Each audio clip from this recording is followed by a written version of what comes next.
नमस्कार, मैं हूं अनुकुल तिवारी और आप वॉइस अब देख रहे हैं। देखिए, बीपीएससी आयोग ने एक लेटर जारी किया है और उस लेटर पे साफ लिखा हुआ है बहुत सारी बातें, क्योंकि अभी भी शिक्षक अभ्यर्थी जो है वो बहुत सारी बातों से परेशान चल रहे थे। ऐसे में हमने फोन घुमाया स्टूडेंट लीडर सौरभ कुमार को और फिर हमने बातचीत किया 2-3 मुद्दों पर। डोमिसाइल नीति पर हमने बात किया, लेटर पर बात किया हम लोगों ने, और उसके बाद वन कैंडिडेट वन रिजल्ट पर हमने बात किया और कट ऑफ पर भारी बवाल छिड़ा हुआ। आप भी जानते हैं कि कोई कहता है कि शिक्षक अब कट ऑफ जारी ना करें, भ्रमित हो रहे हैं लोग। तो ऐसे में लेटर में क्या लिखा है वो भी आप समझ जाइएगा। छात्र सौरभ ने क्या कुछ बोला है वो भी आप समझिएगा। सीधे हमने फोन घुमाया, क्या कुछ बातें हुई आप सीधे सुनिए। हेलो। बहुत बहुत स्वागत है छात्र सौरभ जी आपका वॉइस ऑफ चैनल पे। जी धन्यवाद आपको।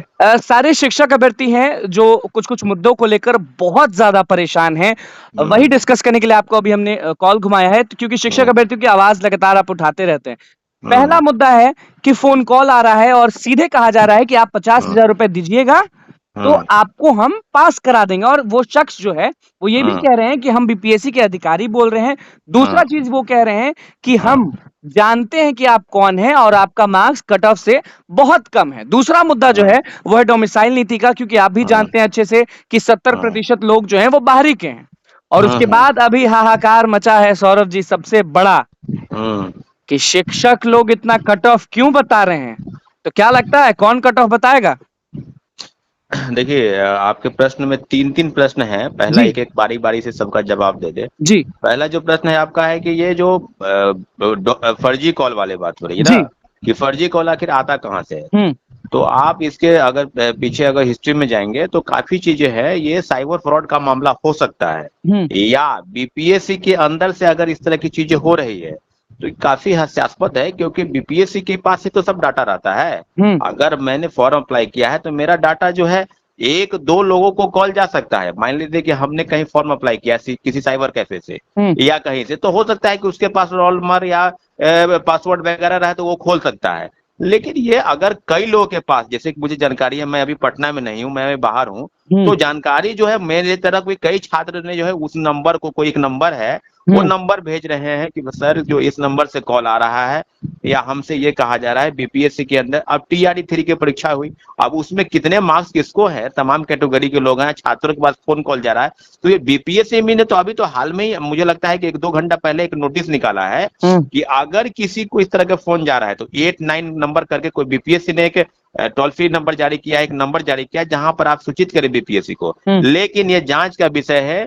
ये जांच जो है ये साइबर टीम हो पटना आर्थिक अपराध इकाई या पटना पुलिस द्वारा एक जरूर इस मामले में तहकीकात करनी चाहिए कि अगर इस तरह के मामले, इस तरह की बातें इसके पहले भी हुई है, बीपीएससी के द्वारा इस तरह की चीजें की गई कि बीपीएससी से फोन जा रहा है तो फिर आप जो है आपका मार्क्स इतना आ रहा है, आपके पिताजी का नाम ये है, फलना चिलना ढकाना। तो ये सब जो बात है ये जांच के विषय है, लेकिन इतना जरूर है कि कुछ ना कुछ गड़बड़ है, बीपीएससी के अंदर से हो या कहीं साइबर के लोग जो साइबर कैफे में बैठे हुए हैं लोगों को गुमराह कर रहे हैं इस तरह से। तो अब सब चीजों पर जांच जो है। बहुत लोग ये कह रहे हैं कि अगर वो जो इंसान है, जो शख्स है, जो फ्रॉड है, वो जो कट ऑफ बता रहा है और बीपीएससी जो कट ऑफ जारी करेगी, अगर दोनों मिलता है तो ये बहुत बड़ा खेल हो चुका है। देखिए बात जो है, अब बीपीएससी में कोई खेल जो है वो बाकी नहीं है जो नहीं हो सकता है। हम बीपीएससी पर इसलिए आरोप लगा रहे हैं क्योंकि बीपीएससी में सब खेल सबको साबित हो चुका है।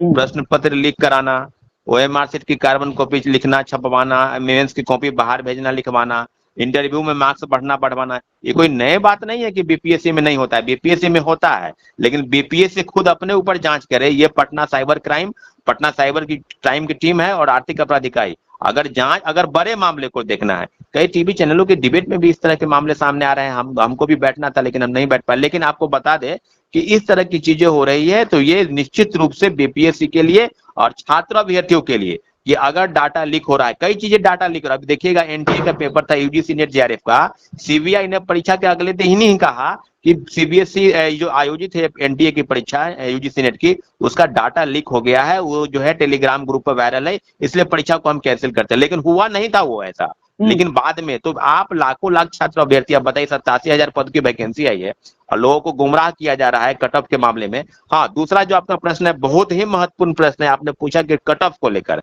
कई शिक्षक हैं या मैं हूं या कोई भी, अगर परीक्षार्थी भी परीक्षा देकर जब आते हैं अपने घर पर तो मोटा मोटी वो अपने क्वेश्चन को हल करने के बाद ये देख लेते हैं कि मेरा क्या जाएगा, और कट ऑफ जो है पिछले बार के अनुमान तक, क्योंकि A1 to 5 में कितना जाएगा, क्वेश्चन जिस प्रकार से रहे या 6 to 8 में कितना जाएगा, तो आप प्राथमिक से लेकर उच्चतर माध्यमिक तक सभी पदों के जो कट ऑफ हैं वो शिक्षक ही तो बताएंगे ना। कट ऑफ अब बताना कोई सही कि गलत?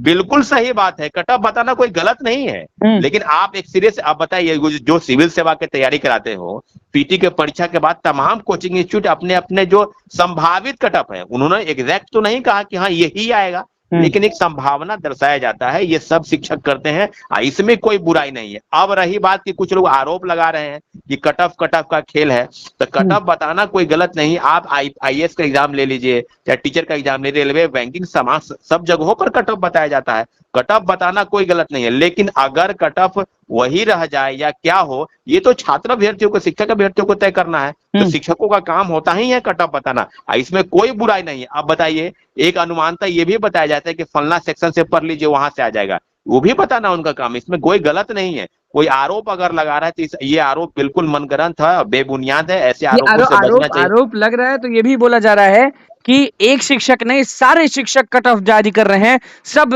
धांधली कर रहे हैं, सब मिले हुए हैं, जांच हो, ये हो, वो हो, ये कितना सही है? देखिए ये बिल्कुल गलत है, जांच अगर शिक्षक सब हैं तो कट ऑफ तो बताएंगे ही ना भाई। अलग अलग शिक्षक अलग अलग कट ऑफ बता सकते हैं। हाँ बिल्कुल बता सकते हैं, एक्सपेक्टेड जो कट ऑफ होता है उसी के अनुमान है। कई शिक्षक जो है उसी के आसपास रहेंगे तो हो सके उनका कट ऑफ अच्छा हो जाए, तो ऐसी बात नहीं है कि विशेषज्ञ के रूप में उनको कट ऑफ बताने का अधिकार, पूरा अधिकार है। अब रही जांच की बात, तो जांच तो सब विषयों पर हो सकता है, जांच की कौन सी बात है, सब लोग पटना के जितने भी टीचर हैं सब कट ऑफ बताते हैं, तो कट ऑफ बताना कोई गलत बात नहीं है। अब रही कि जांच कौन करवाएगा, क्या होगा, अगर आपको जांचें करवाना है तो आप लिखिए, जो टीम है, इकाई है, पटना पुलिस है, प्रशासन है, जांच कर लेंगे। कट ऑफ बताने में भी जांच की क्या बात है इसमें, छात्र अभ्यर्थियों को कोई बात नहीं है, जो जांच है। अब क्यों हाई कट लोगों ऑफ का जाएगा, कहना है कि शिक्षक अभ्यर्थी बहुत परेशान हो जा रहे हैं, कट ऑफ अलग अलग आ रहा है। तो देखिए शिक्षक अभ्यर्थियों को भी एक सलाह जरूर देते हैं कि आप वीडियो पर या मत जाइए, आप किसी शिक्षक के कट ऑफ पर मत जाइएगा, ये भी बात आपको बता दे। ये ऐसी बात नहीं है कि जो कट ऑफ आप बता रहे हैं वही जाएगा, लेकिन एक बात जरूर है कि बीपीएससी शिक्षकों के कट ऑफ पर देख के कट ऑफ नहीं तय करेगी। बीपीएससी में जो क्वेश्चन आएंगे, जो हल, अब नॉर्मल क्वेश्चन पर क्या कट ऑफ जाएगा, उस पर क्या जाएगा, ये बीपीएससी को तय करना। आपने क्या बनाया है या आपने अपने ऊपर कॉन्फिडेंस रखे, और ये जो वीडियो देखकर आप गुमराहित ये हो जाएगा, वो टीचर ये बता रहे हैं, तो ऐसी कोई बात नहीं है। कट ऑफ बीपीएससी तय करेगी, बीपीएससी का कट ऑफ और अपना कट ऑफ, यही हो गया आपका जो फाइनल मेरिट लिस्ट बनेगा। इसलिए ध्यान रखिए टीआरई में मदद भी मिलता है वीडियो के जरिए, अगर वो कोई भी टीचर हो, नवीन सर हो, गुरु रहमान सर हो, हमेशा अभ्यर्थियों के हित में बात करते हैं वो लोग, तो कट ऑफ भी जारी करना मुझे नहीं लगता है कि बुरी चीज है। देखिए बिल्कुल नहीं, लेकिन एक होता है ना कि मेरा जो है इसमें इतना जा रहा था, और हो सके गुरु रहमान कुछ बता रहे हो, खान सर कुछ बता रहे हो, नवीन सर कुछ बता रहे हो, तो कई शिक्षक कट ऑफ है, तो आप उससे परेशान भी तो हो सकते हैं, आप हतोत्साहित भी तो हो सकते हैं, और उससे आपको खुशी भी मिल सकती है कि फलनामा टीचर हमको, हम लोग भी कई बार परीक्षा देके आते हैं, तो सब कोचिंग इंस्टीट्यूट के कट ऑफ जब मिलाते हैं तो हो सके कोई कोचिंग का अच्छा हो जाए। लेकिन आप अगर मैक्सिमम लोगों का देखिएगा तो कट ऑफ आसपास ही रहेगा, इसलिए जो भी आपको ठीक लगे आप कीजिए, लेकिन परेशान होने की जरूरत नहीं है। कट ऑफ बताने का अधिकार शिक्षकों को है, और शिक्षकों के खिलाफ में किसी तरह की इस तरह की आवाज नहीं उठनी चाहिए कि कट ऑफ बताने पर इस तरह की चीजें, उस तरह की चीज, कुछ नहीं। कट ऑफ बताएंगे, हाँ अब गुमराह कैसे हो रहे हैं छात्र, ये छात्रों को देखनी है। छात्र कोई छात्र गुमराह नहीं होगा। 70% बाहरी आ गए सौरभ जी, क्या आप करिएगा?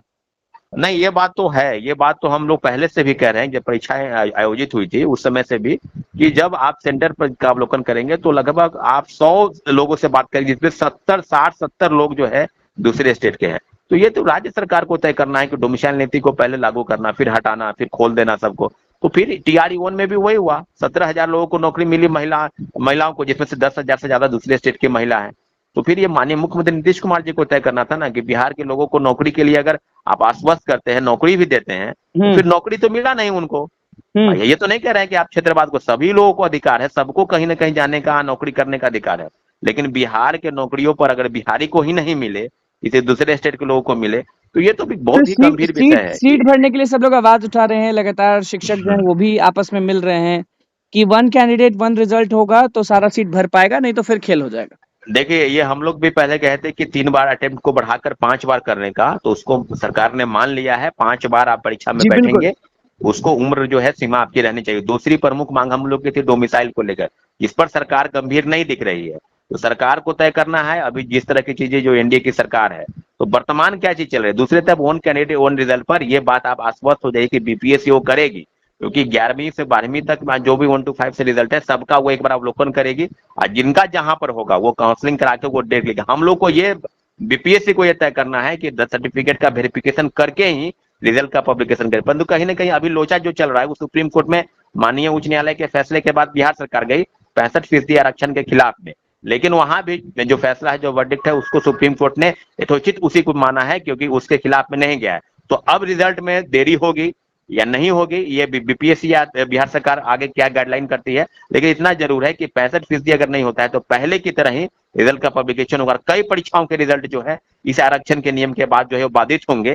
तो ऐसा आप देखते हैं कि बीपीएससी की आप सितंबर में सुनवाई होगी या क्या आगे होगा, ये तो बिहार सरकार को तय करना है। लेकिन आरक्षण के मामले पर बिहार सरकार के फैसले पर सुप्रीम कोर्ट ने मुहर लगाई है। अब डबल बेंच पे मामला जाता है या सितंबर में सुनवाई होने के बाद क्या होता है, ये आगे देखने वाली बात होगी। लेकिन इतना जरूर है कि वन कैंडिडेट वन रिजल्ट और सभी पदों को भरने के लिए हम लोगों का आश्वस्त मानना है कि बीपीएससी को करना चाहिए। पूरक परिणाम को लेकर जहां छात्रों अभ्यर्थियों का गला घोटा गया, आपने देखा होगा TRE 1 से TRE 2 तक, तो लगातार अभी भी देखिए कोर्ट केस में फाइल चल रही है, याचिका चल रही है, कई बैठक हो रही है।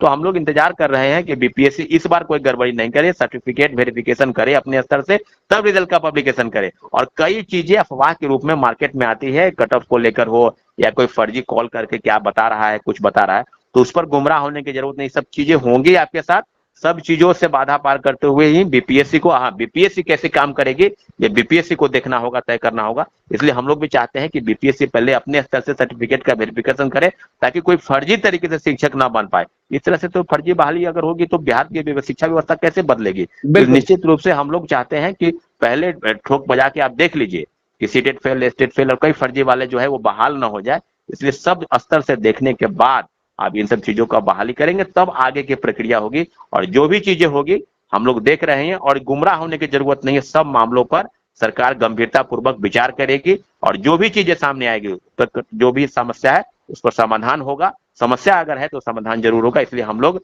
भी चाहते हैं कि बीपीएससी सरकार उस तरफ ध्यान दे। चलिए, बहुत बहुत शुक्रिया सौरभ जी, धन्यवाद। तो आपने सुन लिया कि छात्र सौरभ जो है वो वन कैंडिडेट वन रिजल्ट पर अड़े हुए हैं, डोमिसाइल नीति पर जमकर बोले हैं, कट ऑफ पर भी जमकर बोले हैं और लेटर पर भी जमकर बोले हैं। अब देखना होगा कि शिक्षक अभ्यर्थियों का क्या होता है, क्योंकि लेटर तो जारी हो गया है कि जो भी फ्रॉड कॉल्स आ रहे हैं उनसे बचना है। ये नहीं कि पैसे देके आप सोचेंगे कि बहाली हो जाएगी, तो ऐसा होता नहीं है। तो बस हमारे चैनल को सब्सक्राइब कर, पेज को लाइक कर। धन्यवाद।